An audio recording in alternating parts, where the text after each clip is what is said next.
Hi. There she is. Hey, Nina. How are you? Good. So good to see you. So good to see you too. It's been like, what, a month almost? I feel like it's really been like a year, but since the Super Bowl party. Oh my gosh, so crazy. Gosh. Well, it's so good to see you, and I'm really excited to have you on board today because we're going to cover some good stuff. But before we jump in, can you hear me okay? Yeah, I can hear you just fine. Just silencing my phone. I'm seeing a few people. Hey, Erica. Hey, Stephanie. Hey, hey, everyone. All right. So, welcome to our third of four sessions with Crypto Tutors. We are hosting these sessions as part of our February intentions to increase financial literacy in communities of color.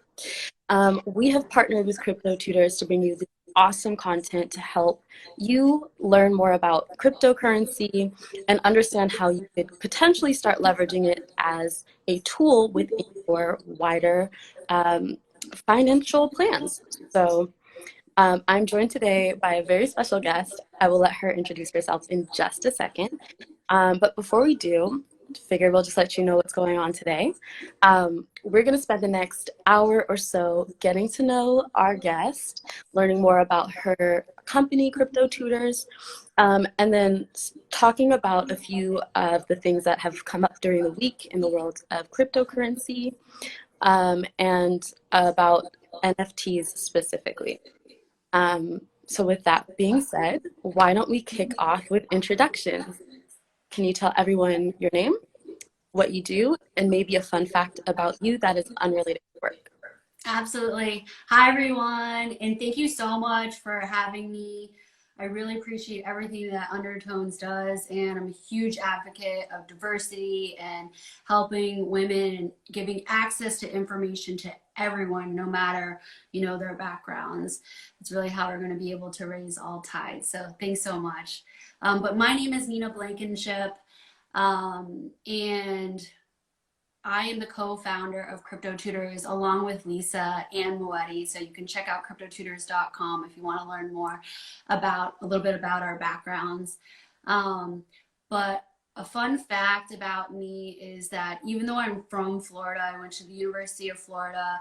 I was most recently living in Singapore for the last 4 years. Oh my God. And due to COVID, I was brought back to the United States, and now I'm back home living with my parents on this startup journey, which has kind of been the most awesome thing that's ever happened to me. So I'm really happy to be here to be able to simplify cryptocurrency because it's complicated. Sometimes it feels like there's a million steps and so many different options. Like there's over 8,000 cryptocurrencies. So where to even freaking start? Right. And who do you trust and what do you do? And so I hope to be able to break down some of those barriers for everybody and make things less intimidating and be able to make everybody feel more comfortable about cryptocurrency. Awesome. Okay. So we know from the past couple of weeks chilling with Lisa that you are all really big enthusiasts of crypto now, but it's not necessarily where you started your careers. So just as a fun background, can you tell everyone a little bit about Yeah. how you found your way to crypto? I love telling this story because it dates back from 2005. Before I graduated from the University of Florida with a degree in finance, I actually met Moetti in the math lab at the University of West Florida in Pensacola. And I did my first 2 years there. And I walk into this tiny room, there was like at least 10 tutors there getting help, and I need some statistics help with my courses. And he comes up to me and he's like 6'4" black guy. I'm like, who the hell is this? But he's so friendly and awesome, and he helped me to get all A's in all of my classes, and because of that, it really helped to inspire me to become a tutor. So then we both ended up being tutors. And then he ended up going to getting a perfect score in the math section of the GRE. He doesn't tell people about that, but I'm like, that's amazing. You should definitely tell people about that. He's like, it's not a big deal. And then I ended up going to the University of Florida. I graduated with my degree in finance, so shout out to all the finance majors out there, especially from UF, because that school is a weed out school, and that major was really hard. When I first went there, you know, there's thousands of students there, and everybody's like, oh, I'm a finance major, and unless you get all A's and B's in your finance classes, they kick you out of finance and you have to go into general business. So by the end of it, I was one of the few females in my finance class, and there was like 20 of us, sometimes 16 of us in the senior year, and I was one of the only females. So shout out to all the finance majors that are on this call, because that is not easy. Then after that, I went to New York and I started working in recruitment, and then LinkedIn actually recruited me to work for them. And I started working there January 5th of 2015. And that's when I met Lisa. And I love telling this story because there's so many people, you know, LinkedIn has the most talented people. It's amazing. Like, if you're on this call, you need to hire some great talent, just get them from LinkedIn because they're like superstars. And we were in this orientation, and I was kind of bored, you know, doodling on a paper, looking down, and somebody, you know, answers a question, and it was Lisa. And she has so much energy, and she's so vibrant in her vocabulary. She's saying these words that nobody ever uses. And, you know, I look up and I see her, and I'm like, wow, this stunning Black girl who's just so captivating, not just physically, but the way that she talks is like this gravitational pull, and you have to go towards her. And by the end of it, I was thinking in my head, okay, that's going to be my new best friend. And I went up to her a few days later and I was like, I love your style, let's be friends. And it was kind of, you know, history after that in terms of our friendship. So then I moved with LinkedIn to Singapore, and I came back. And when I came back, I contacted Moetti, was like, what are you up to? You know, he had created the first penny auction site that accepted Bitcoin during that time period, you know, had gotten his PhD from FSU.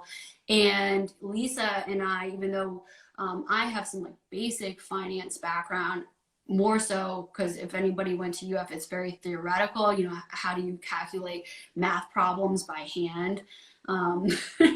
It's not like what we're talking about today in terms of the cryptocurrency, but of course the algorithms, you know, that is included in there. But he started teaching me about cryptocurrency, which was really cool because, of course, I had been around other finance majors, other people in my life that had known about cryptocurrency, but none of them who really took the time to educate me on the steps. And he was so passionate because when he graduated, you know, as his PhD, he had never written a paper after graduation, which is like what they teach you to do. You know, when you get your PhD, write papers. And he started writing a paper related to cryptocurrency. I think it's on Medium if you want to check it out. Moetti Newby, it's Ncube is the spelling.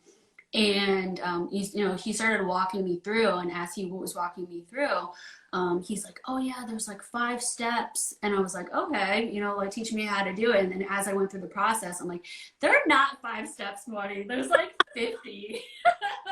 Let's be honest. Come on. But then, you know, he started talking about wanting to do better for the world in terms of different communities and access to information. And Lisa also talks about that, you know, just in terms of her passion for life and being able to inspire people. And I just went on scheduled a Zoom call, and I was like, you guys have to meet. And Woody's like, I don't know, who's this Lisa person? And Lisa was like, okay, but you know, I'm busy. And I was like, don't worry, we're gonna do it. And then we scheduled the Zoom call, and they, by the end of the call, like all 3 of us, we weren't thinking about creating a company, but we were all on the same page, like cryptocurrency, education, you know, being able to get the message out no matter what your income level is. and being able to raise all tides through being able to turn knowledge into wealth. And that's really what our tagline is at Crypto Tutors. And then before you know it, the beautiful crypto queen, was created after 20 drafts because Lisa was like, my hair doesn't look like that. And we had to hold it up to the monitor and have their graphic design team draw it with a digital pen because, people have to pay attention to minorities' characteristics, right? So that matters too. Right, so starting with Bitcoin, this week Bitcoin broke the 50K mark, which has 55. been 55 as of today, I think. So I'd love to know your thoughts on this because we just spoke about this happening with Lisa last week. So I'm, again, caveating this question because we are not financial advisors and we're just here to knowledge share. But I do think it'd be great to get your take on whether or not it would still be a good investment to enter the Bitcoin market now, given that that it's broken this record. Is it still worth it?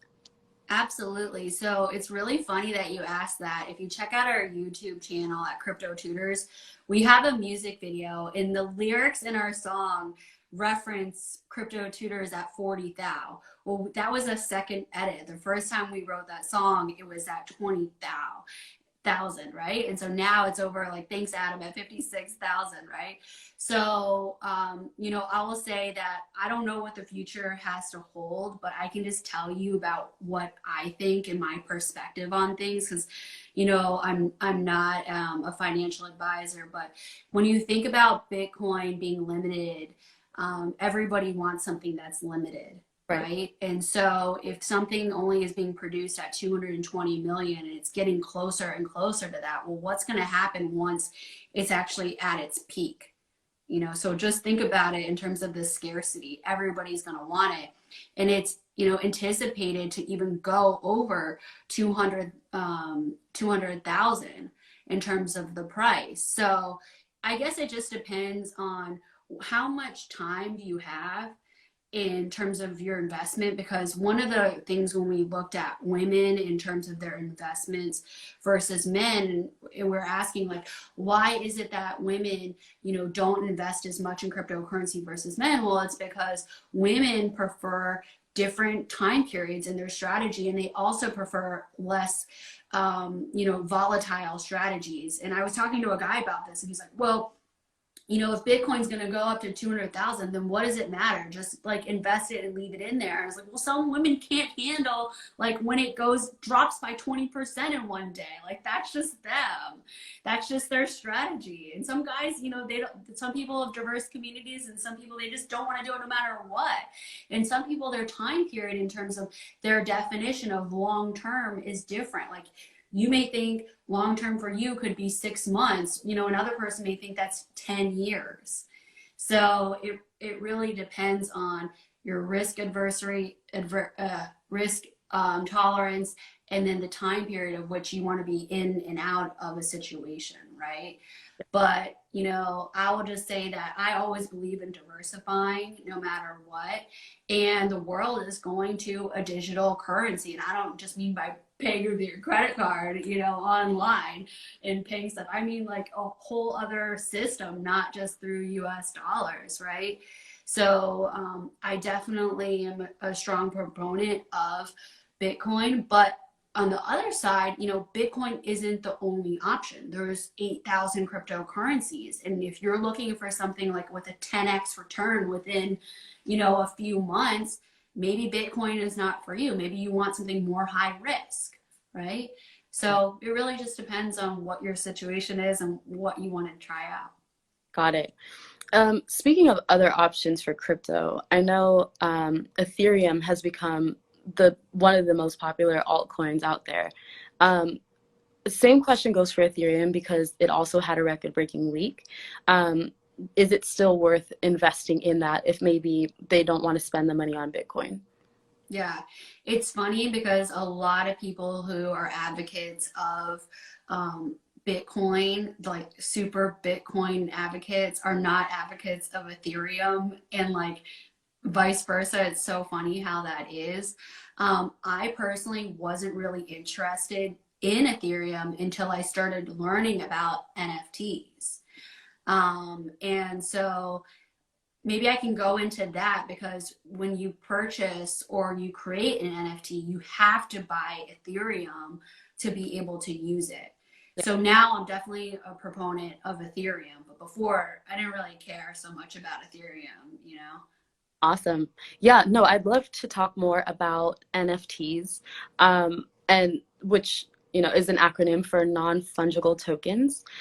Lisa briefly touched on these last week, but given the trends and how they're used, and like recent shout outs from like Mark Cuban and Chamath Palihapitiya, I think is how you pronounce his last name.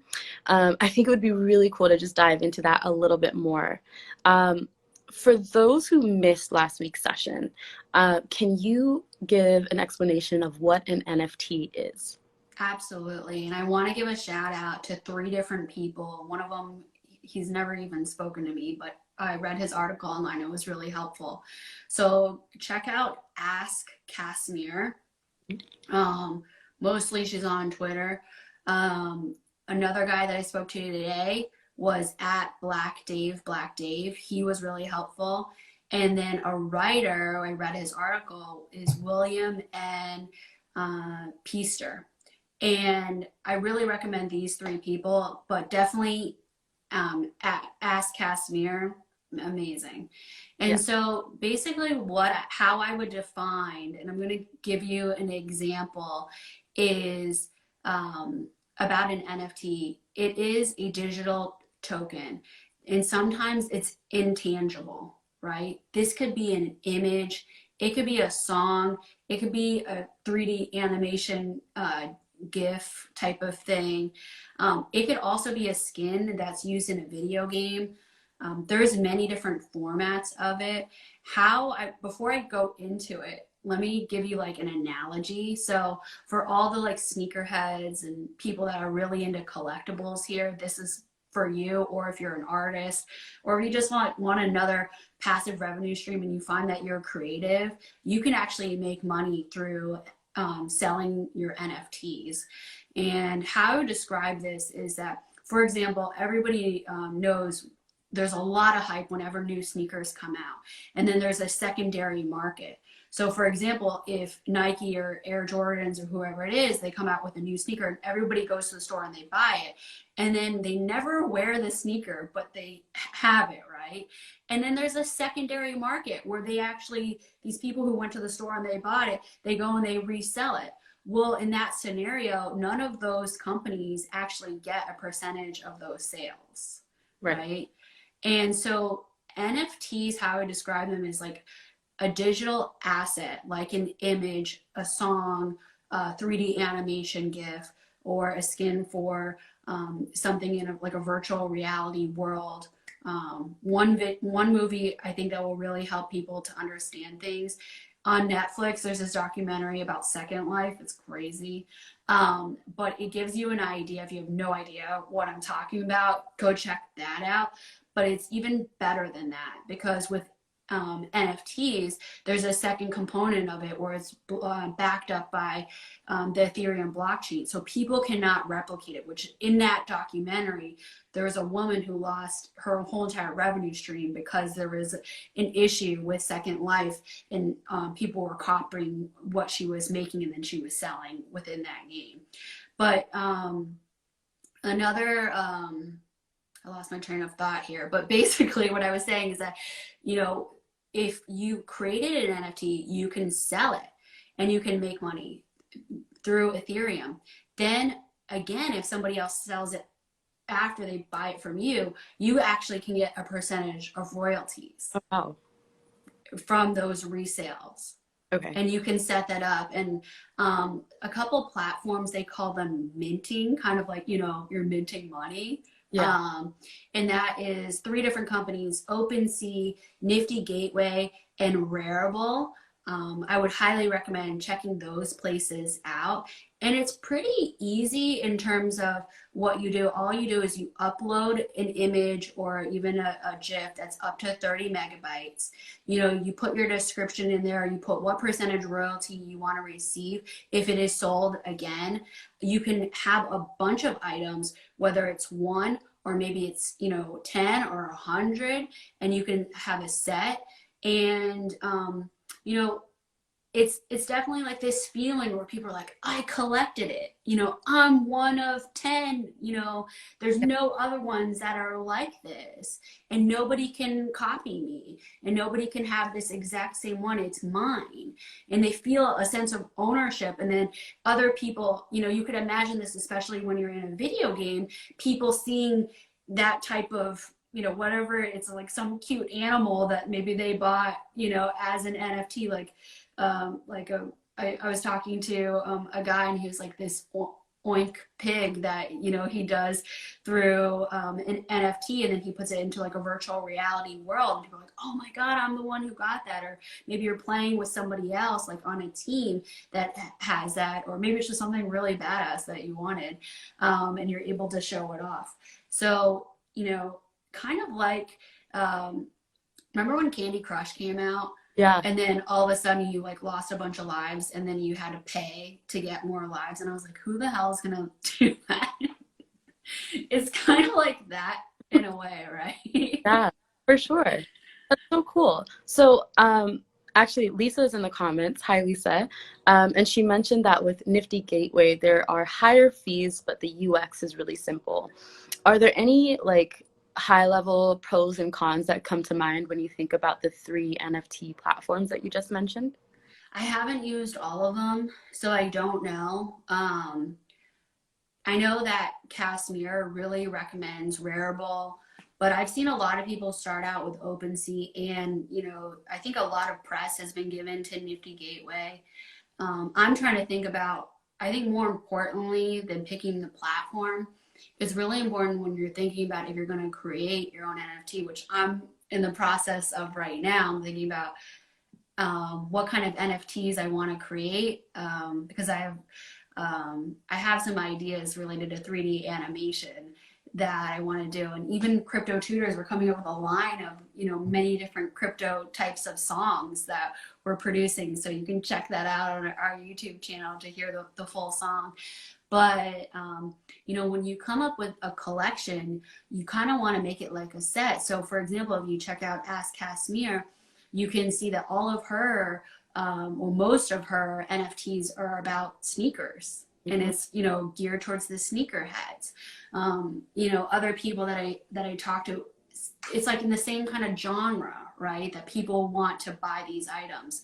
So try to make it kind of like a collectible set where it all goes together and it tells a story. It's not just a bunch of like random things that don't really go together. And then I think you would have a very good chance of making it successful longer term, and people would want to come back to you and buy more of them and possibly resell them, and then you get more of a following. And just like marketing and branding, people would see that, oh, that looks like this artist, okay, let me go check that out. That's awesome. Okay, and that's also really interesting too, because there have been more conversations about the use of NFTs within the art community specifically, and now it makes sense why. So thank you for that. For those of you who joined after we started, I saw like at one point a bunch of people join at once. So just want to really quickly reset the room. Welcome. This is our 3rd of 4 sessions with Crypto Tutors. We're bringing you all 4 of these sessions to help you start leveraging cryptocurrency in your kind of financial strategies. This is not financial advice. We're just kind of sharing information. But if you are interested in learning more, Nina is part of a trio that founded Crypto Tutors, offer online courses that talk about cryptocurrency and the different types and how you can get started. So definitely check that out. You also mentioned Casimir. I saw that Lisa sat down with Casimir on Crypto Couch yesterday or the day before. And that series is on their YouTube channel, so go ahead and check that out. All right, so we talked about, thank you, Lisa. So we talked about NFTs and what they are. For those who might have missed it, or for those who might have just been like, whoa, whoa, whoa, slow down a little bit. What are the differences between an NFT and like a Bitcoin or an altcoin? Mm. Yeah, so for example, I would say from my understanding, I don't have 1,000% understanding of it yet, it's just recently, but from my understanding, when you buy or you sell a Bitcoin, it's like a one for one exchange, right? But when you buy an NFT, like Lisa, if you check out, if you go to her Fancy Find and you check out her Instagram story, I think you can check it out to see her most recent purchase of an NFT. I think you bought for like $300, and now within that same set, the one of the other ones that was purchased for over 2,000. So she can then go and sell it for way more than the price that she bought it at, and you can resell it, at an auction price. You can set your own price. You don't have to go in terms of, it's not like there's a pricing market that tells you have to sell it at this. It's whatever the demand is. You can create your own marketing campaign for it. And there are NFTs that sell for hundreds of thousands of dollars. That's definitely possible. It doesn't have to be like just because of the price of the last one that sold. And you can create your own, which is really cool. That's super exciting. Okay, Lisa confirmed oh, she purchased for 333. Oh, there you go. Can you hear me and see me okay? Yep. Okay. So she said she purchased for $333 and it's selling for 2,200 now. That's crazy. That's impressive. Yeah. Okay, so we talked about what an NFT is. We talked about how it's used.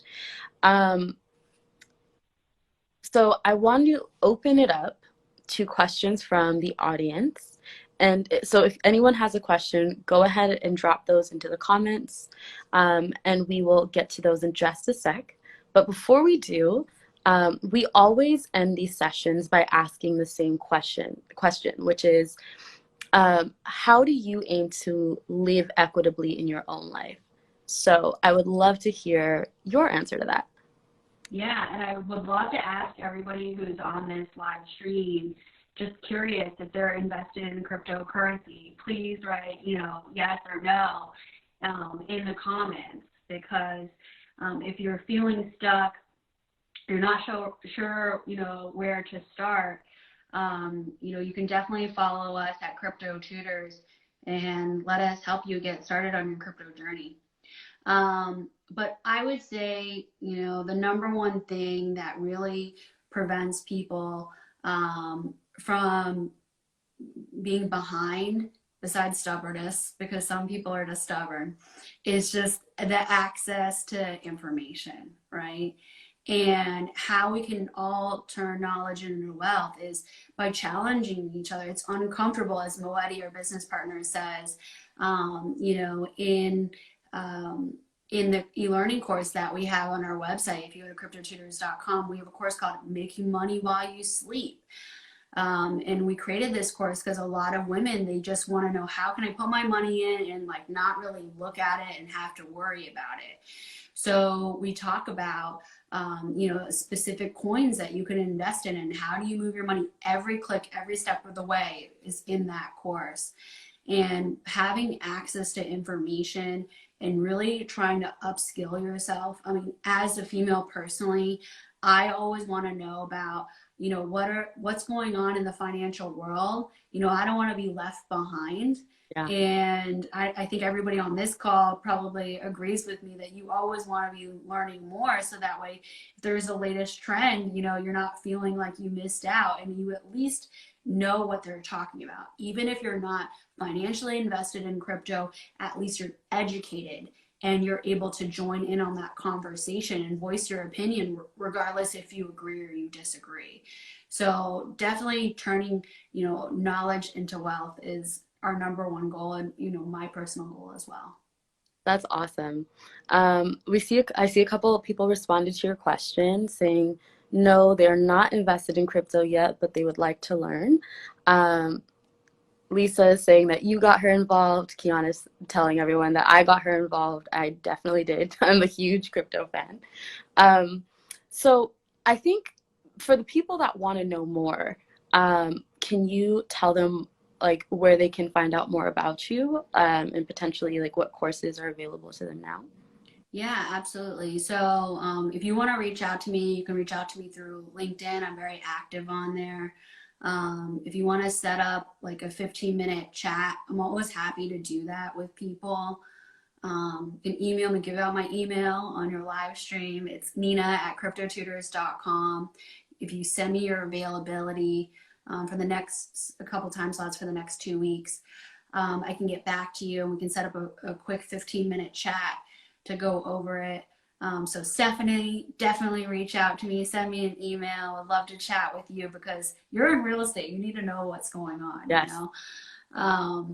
And definitely check out Crypto Tutors on YouTube.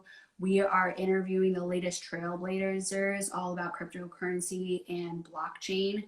So we have at least 4 videos a month going on there, and definitely throughout all of our social media channels, whether that's Instagram or LinkedIn or Twitter. We talk about a new vocabulary word, a cryptocurrency of the month, fun facts. We give a lot of free information. We even do a blog from our website every week. So definitely check that out, and you won't regret it, I promise you. Awesome. So we got a question from Redbone MPLS. They're curious about how NFTs can translate to performance art. And they're also interested in hosting a beginner's workshop for the performance community. So maybe. Oh yeah, that's interesting. And now this is like performance in real life, right? This is not like virtual reality, or maybe it is, I don't know. But what I have seen, and there are examples of NFTs where it does translate into, you know, the physical world is how I will put it, where people are auctioning off concert tickets and other items. So it doesn't necessarily have to be all electronic items. I've seen some people, they like bundle electronic digital assets plus a physical asset together. So that might be something that you might want to try, a bundle like that, where you can say, okay, you're bidding on, maybe it's a digital poster, you know, of the performance, and then you also get the concert or the performance tickets at the same time, and that might be a cool NFT. That's awesome. Yeah, there's so much available to people, as long as like all you have to do with NFTs is just really be creative, and like there is likely a way to figure out how to make that into one. Yeah. I mean, honestly, if you're unemployed or you're like low on money or you just want some additional revenue stream, you could get a free Canva account. You know, Canva is one of my favorite tools, and just start making some art on there. And then just sell your image as long as it's under 30 megabytes, and then just upload it to one of these platforms that we just mentioned and start making some money while you sleep. Awesome. So we're going to pose this question in the stories after this, but for those of you who are in the room right now, we would love to know, one, if you are on Clubhouse, and two, if you think that this would be an interesting session to have on Clubhouse, because we've been discussing hosting one with Crypto Tutors next week. So let us know in the comments if you're interested. The final Oh, can you repeat the platforms? Sure. OpenSea, Rarible, and Nifty Gateway. Got it. And Okay. I think Lisa just bought her NFT from Nifty Gateway. Got it. Okay, so we're seeing yes, people are on Clubhouse, and yes, they'd be interested in a session. Cool. So do us a favor. In the Undertone stories, we have a Dropbox where you can send in your questions. Go ahead and do that once we are done with today's session, and we'll include that in our Clubhouse room next week. And that is all of the questions that I had. So if you are interested in asking Nina questions while she's here, go ahead and drop those into the comments. And other than that, were there any interesting stories that you saw coming out of this week having to do with cryptocurrencies? There's so many, with Bitcoin, with many different cryptocurrencies.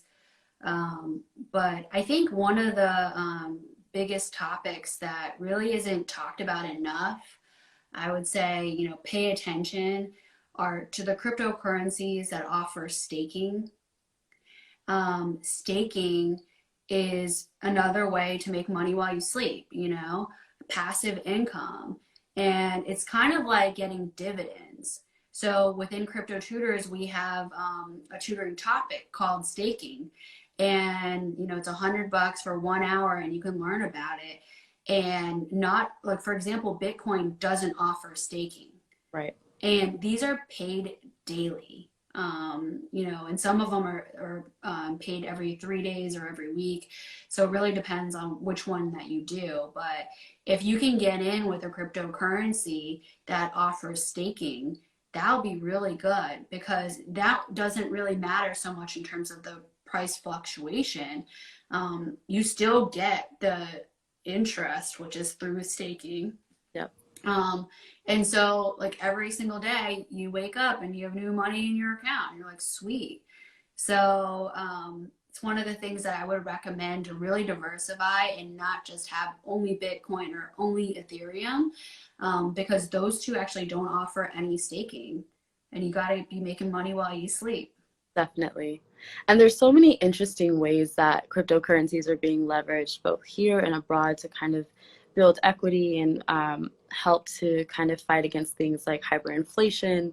I even read a post earlier this week that was talking about how during the NSARS protests that were happening in October, people were sending money to protesters in Nigeria using Bitcoin because the government actually shut down banks.